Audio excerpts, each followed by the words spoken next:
Pinilahan ng mga motorista ang ilang gasolinahan bago ang big-time oil price hike ngayong araw.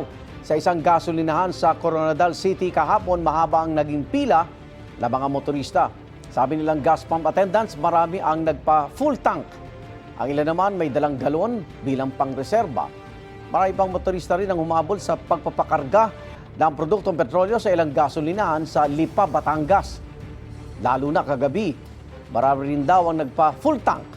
At kagabi rin ang humabol sa pagkarga sa ilang gasolinahan sa Marikina ang maraming motorista. Simula ngayong araw, 1 peso and 90 centavos ang taas presyo sa kada litro ng gasolina, 1 peso and 20 centavos naman sa diesel, habang 1 peso and 50 centavos sa kerosene.